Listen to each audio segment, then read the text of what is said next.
Ikaze kuri Rubavu Bar and Sale, mukomeze mugubwe neza abakunzi bacu.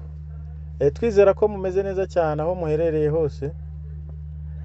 Iyi ni Rubavu Bar and Sale, kora subscribe kuri iyi channel Rubavu Estates kugira ngo ujye ubona amazu ibibanza bigurishwa mu karere ka Rubavu. Tubane umunsi ku munsi. Uyu munsi rero turi mu mujyi wa Gisenyi aho bita ku Majengo. Akagari k'Umuganda, umurenge wa Gisenyi, akarere ko ni Rubavu nk'ibisanzwe.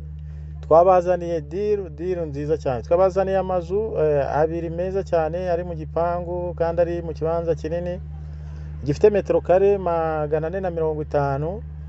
Ni ahantu heza rero cyane muri centre cyangwa se mu mujyi wa Gisenyi, aho bita ku Majengo hafi n'isoko rya Majengo.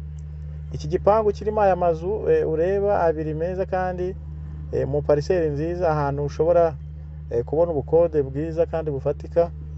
Izi nzu urabona ko zimeze neza, zubakisha ibikoresho biramba.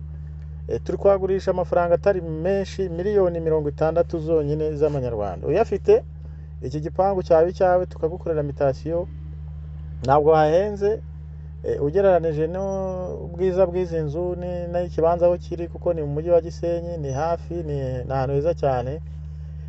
Urumva ko ari ahantu heza nawe wagura.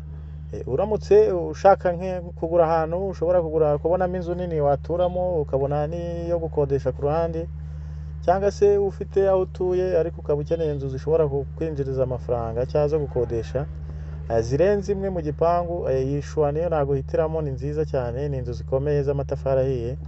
N'ikibanza urumva ko gihagije metero kare 450, ni hanini, harisanzuye, parking ihagije. Izi nzu rero ushobora kuzigura ukazikorera wenda andi masuku yandi yongera kuri aya, kuko hari amakaro nko mu nzu nini ntago arimo, ariko amatoilette arimo, ibindi byose birimo. Buri nzu nini ifite ibyumba 4 na salon na salle à manger, ikagira douche na toilette ebyiri, ikagira n'igikoni, ikagira n'indi ku ruhande ifite ibyumba 3 na salon na douche na toilette.